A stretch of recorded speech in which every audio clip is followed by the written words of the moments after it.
and let Bernadette Boas know what's holding you back. 818-572-2910.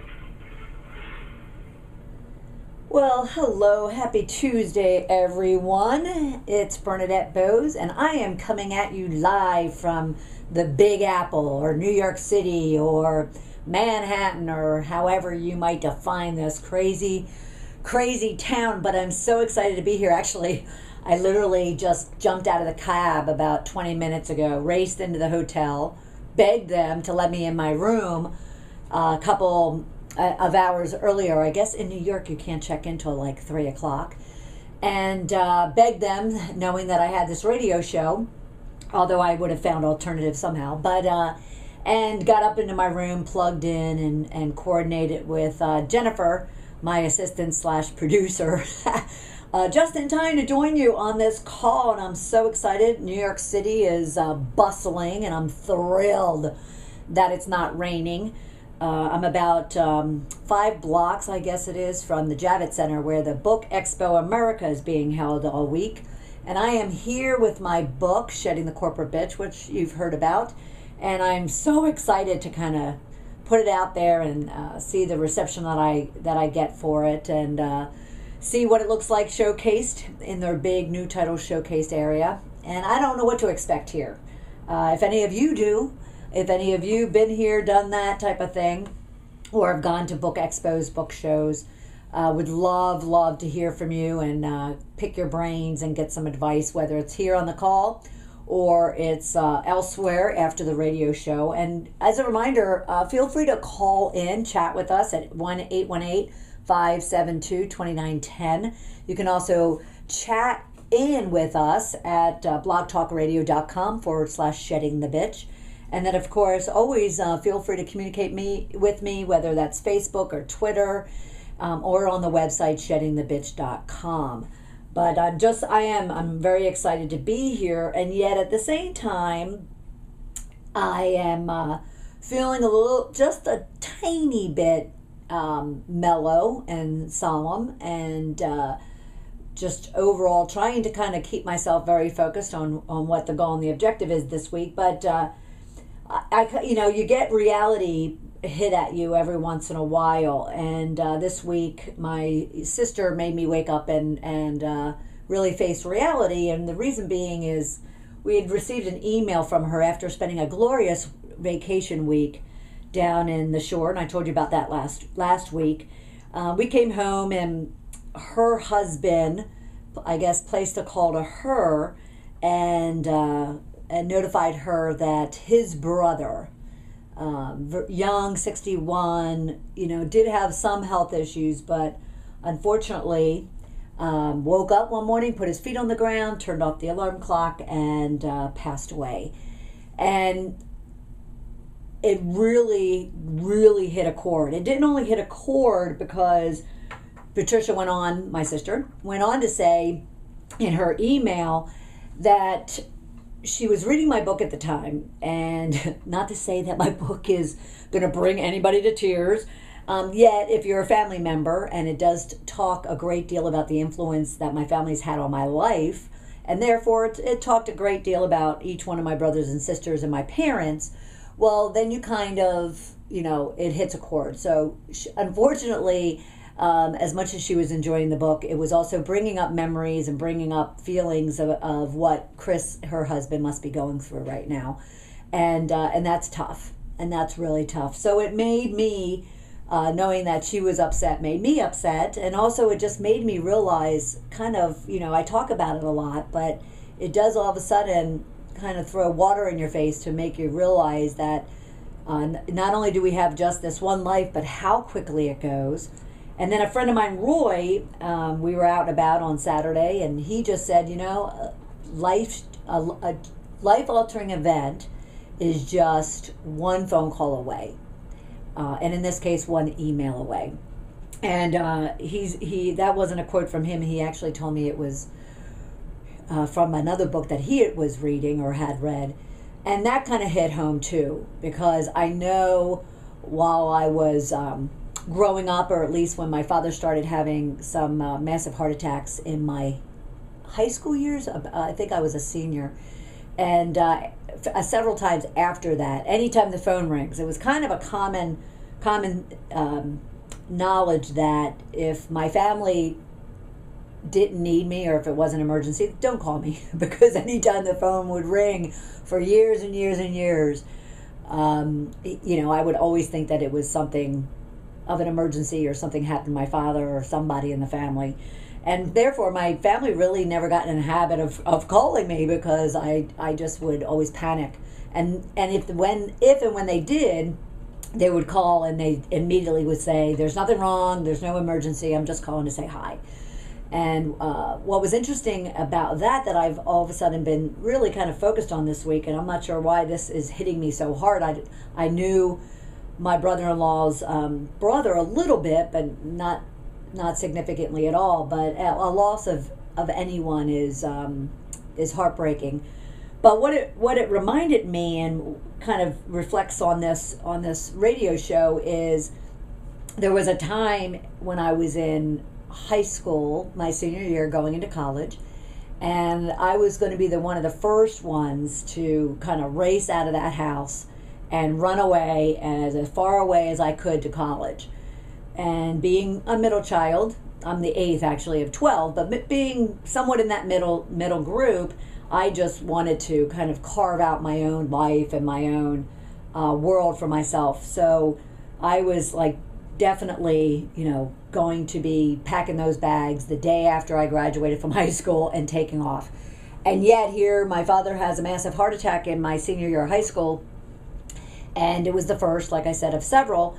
And all of a sudden, I was putting my dreams on hold because I was not wanting to leave and have something happen to him. And as much as he begged and pleaded me not to do that, I did for a short time. And then he convinced me, and so did just life, just convinced me that I couldn't put my life on hold because of someone else or waiting for something to happen that may never happen.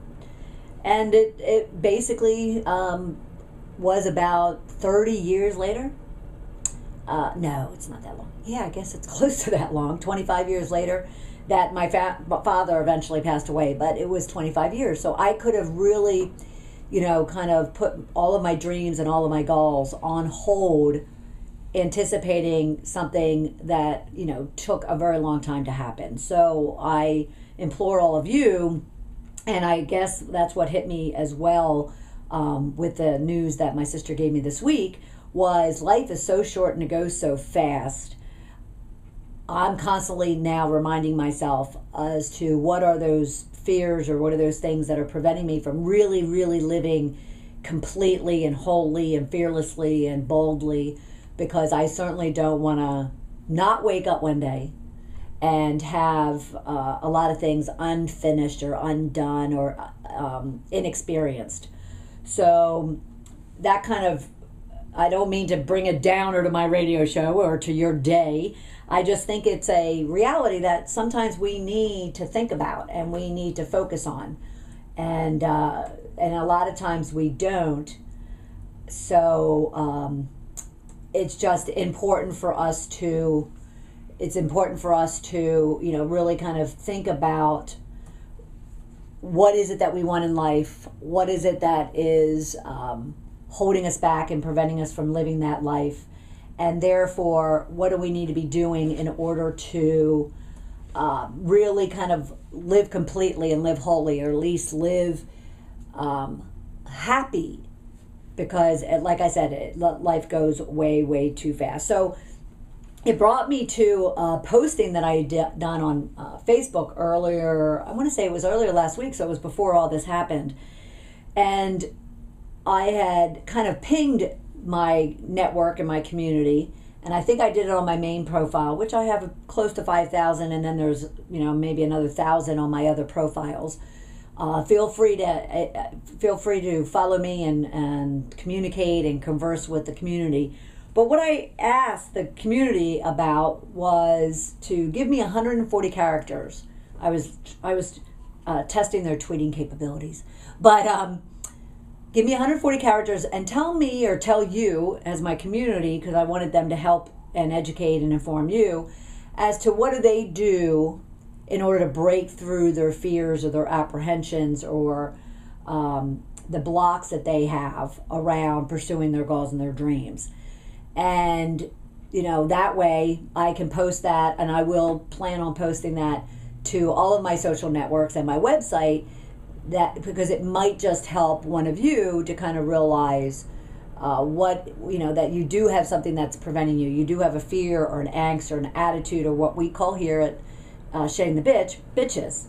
Those are those internal rumblings and mindsets and belief systems we have within ourselves that are preventing us and holding us back from really realizing the riches in life that we all want to have. We all look at other people and admire, and yet something stops us individually from pursuing them.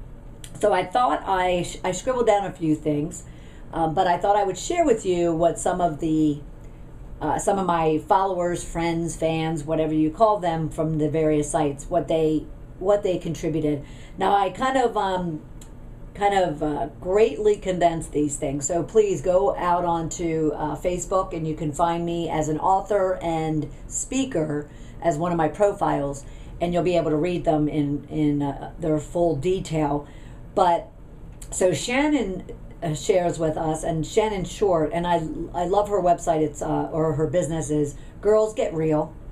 I'm gonna have to have a conversation with her and see if she can join my show, but she might have something to contribute and share with you. But so Shannon's comment was, "Don't sit in fear, weigh the odds." And so I read into that as being exactly what it really is saying. Any minute, any second, any day, any week that we're sitting in fear of whatever it might be, it could be something really big. We were maybe hurt by a relationship, or we were burned in business or at work, or maybe we, God forbid, you've dealt with some sort of tragedy or abuse or addiction in your life. And that is a huge block. That's a huge fear. That's a huge mindset that's preventing you from kind of trusting and really kind of letting go and opening yourself up so you can receive all the wonderful things life has to offer. But at the same time, it's also preventing you from opening up and pursuing what you really want in life. So what Shannon offers up is not to sit there in that fear. And what I would add to it is, we talk about discovering what those fears and angst and attitudes, negative mindsets, bitches are, and recognizing them, really paying attention to them, and then working toward confronting them and shedding them so you can live fearlessly. And that's what she's saying. She's saying weigh the odds of sitting there in that fear, being paralyzed, being tormented, being sad, being anxious, being angry, being bitter, whatever it is, whatever that emotion is. Consider that versus consider the odds that if you were to discover what it is and confront it, how happy or how content or at peace or free might you be if you were to actually face that fear and move on from it and start being able to pursue what it is that you want. Hey gang out there, if any of you are on chat, I'm going to apologize. And I always do get an audience on the chat room, but I'm going to apologize. We had a technical issue right before I got on the call, and it seems to have knocked out my chat capability. So if you are trying to chat in with me, why don't you dial in to 818-572-2910, and trust me, I'm not scary. Hold on a minute, I'm not scary, and it's not scary to ask a question or make a comment. But I look like I have someone. Hi, can I help you? Hi, this is Jennifer. Hey, Jennifer, how are you? I'm doing great. Good. Did you have a question or a comment about the chat room? Yeah, I did. Actually, I was listening to what you were talking about, and there's two things that really came to mind. I was thinking that, sometimes when we're, surrounded with fears and maybe we hit a wall, sometimes it's really good to talk to a good listener, someone that really, truly listens. And, just from experience, this happened to me recently, and I realized that I didn't even know that I needed to talk. But once I really started talking to someone who was truly listening to me, just all the fears and all the concerns just came pouring out. And once I was able to let it go, then I was totally free from that. And so my suggestion or comment is really, definitely go to someone who's a good listener and share with them. And then I think the other thing is you can't underemphasize the power of positive thinking. Having that attitude of gratefulness, appreciation, and thanksgiving really keeps your mind open and allows new ideas to flow, and you're able to look at things differently versus if you're trapped in a negative mindset. Now, that's a great point, and I'd like to come back and ask you a question. Have you ever been in a state where you've been so down in the dumps you're just not quite sure how to get that positive mindset turned on, and therefore do you have any tips for us as to what anyone could do to kind of pull themselves up through turning on that switch of a positive mindset? Because that's a great comment that you made.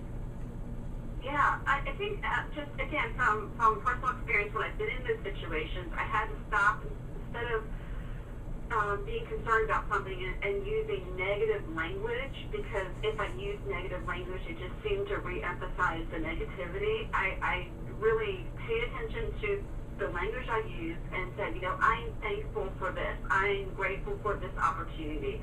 I'm happy about this. And again, being very specific with my words and using positive words. And before I know it, I was just rattling on and on and on about all the things that I liked and I was thankful for and that I appreciated. And it's just all of a sudden, ideas just started flowing through my mind, and it was just a really amazing experience. And then I think the other thing is, when you have a situation that you're not even sure what is going on, again, going to someone who's a really good listener, someone that you trust, because oftentimes after you share whatever's on your mind, they're able to hear and really give you good, sound advice. And they may hear things differently from what you're hearing, and you have to be open to listening to what they say. And I just thought that was very helpful. Now, that's a great point. Thank you so much, Jennifer. I appreciate it, because it is there. It is those little things that we can do. Whether it's, to Jennifer's point, we're trying to put ourselves into a positive mindset. Writing down our gratitudes. I mentioned a lot that simply putting a smile on your face. You can't be in a bad or negative mood when you have a smile on your face. And or, like Jennifer says, reaching out and just having a conversation or a dialogue with someone. Not only maybe will that dialogue purge, or, as I've said before, dump your cup, and that free your mindset, but it's also just the ability to hear it and get it out of you that might just all of a sudden, kind of free you and lift you up when you didn't think that that was possible. So no, that's a great point, Jennifer. Thank you so much. And I think it's important. One point that she made about writing down the gratitudes, I have to admit, I do my gratitudes, through prayer, through affirmations in the morning and at night, and actually anytime during the day that I need to. But only recently have I sat down through kind of an exercise that I'm working myself through to really write out my gratitudes. And I am a journal writer, and I always have been, so I carry a journal with me everywhere I go, but I never really thought to sit down and get it out of my head and onto a piece of paper. And it was very profound to me, because I really think that when I think through it and I do my internal kind of head gratitudes, I cover all my bases, so to speak. And yet I found when I was writing it, the next thing you know, I was like pages into this, and I wasn't done with what I was grateful for.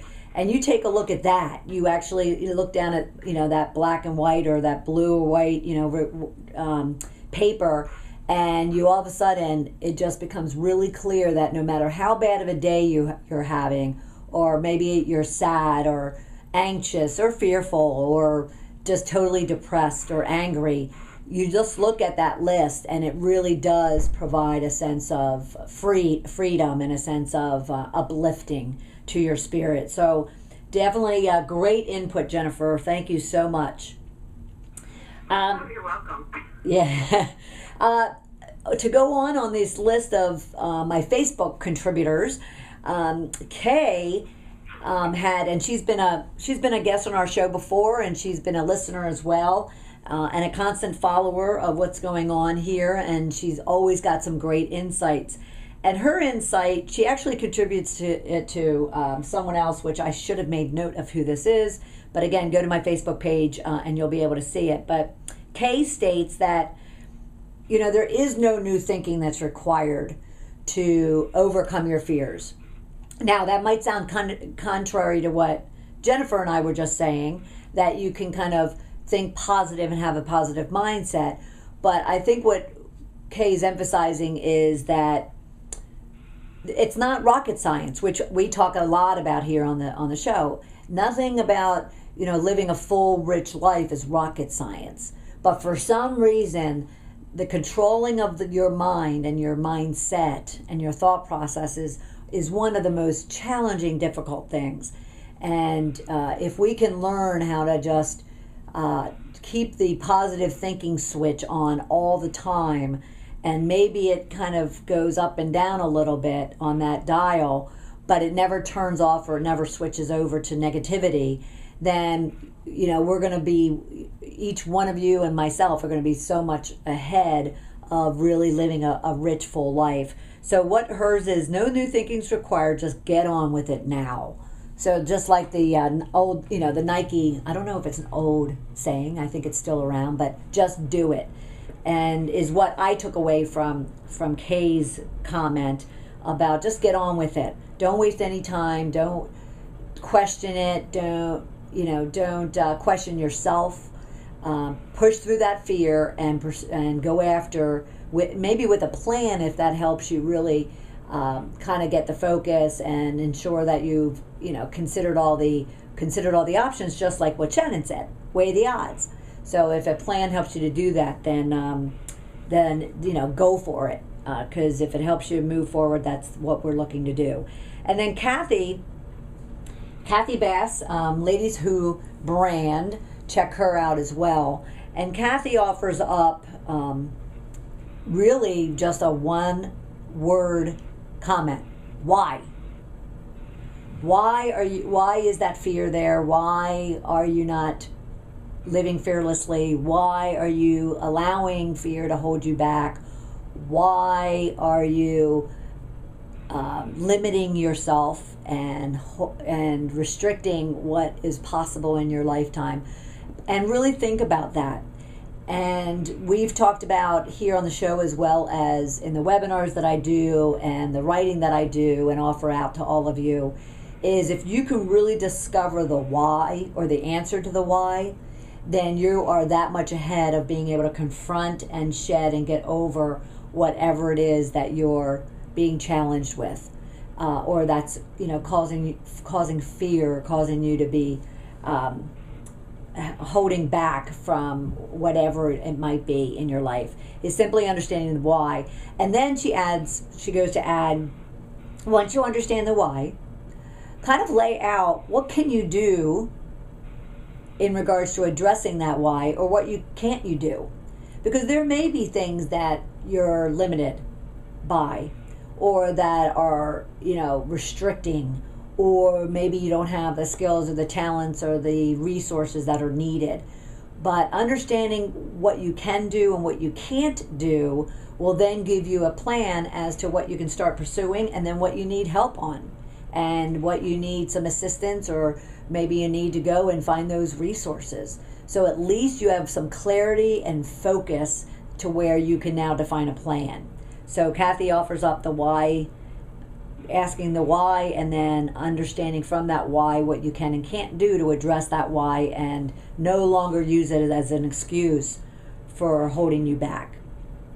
And then Christina Lewis, she offers up the idea of looking to the next horizon as opposed to kind of staying in the present. Nothing's better and more exhilarating, more motivating than, looking at a dream that might be a month, a year, 5 years, 20 years down the line. Maybe it's as simple as a vacation, or it's buying your first home, or it's getting married, or it's that promotion that you're aiming for. And look at the next horizon of what it's going to take for you to move that much closer to whatever that dream or goal is. And that will help you kind of push through whatever it is that's holding you back or preventing you from reaching that end game, so to speak. And that's easy enough to do in regards to just closing your eyes and picturing what it is that you want out of this life, out of this day, out of the week, out of the month, whatever it might be. And then just taking the small steps to kind of pursue and reach that destination. So Christina, thank you for offering up a very simple but yet impactful tip around looking at the next horizon.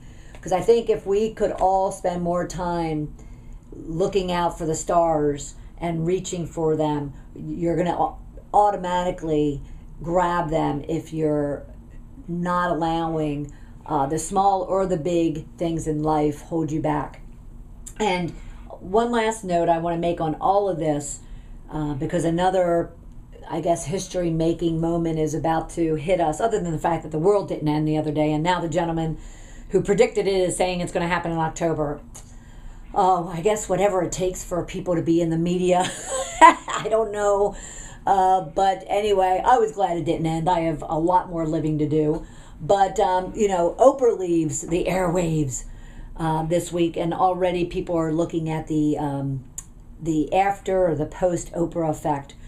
What is it going to do to business? What is it going to do to advertising? What's it going to do to the TV world and everything that's tied to it? And plus, a lot of entrepreneurs, a lot of businesses made a lot of money as a result of Oprah. So that all said, what I really want you to think about is, what are you grateful for? And I thank Jennifer for bringing that up earlier. Think about what is it that you are grateful for. Following that email from my sister, I really did sit down and take a hard look and listen and mind around what is it that I'm grateful for, and what is it that I still want to pursue in this life, and drafting up a plan to do that. And being in New York right now, woohoo, for the Book Expo America is one part of that dream and that goal and that plan that I have for myself. So I wish the same for you in finding and discovering and confronting whatever it is that is preventing you from being the person and the life that you want. So I welcome you to join us here next week on Tuesday at noon, live again. We have Chris Kavanaugh. Actually, you definitely want to sit in on this. She wrote a book called Stuck to CEO, meaning how do you shift from being stuck to CEO? Very much in line with what we talk about here each and every week. So Chris will be joining us at noon next Tuesday, so I look forward to that with her. And again, sheddingthecorporatebitch.com, and we look forward for you joining us next Tuesday. Have a great day, everyone. Thank you so much.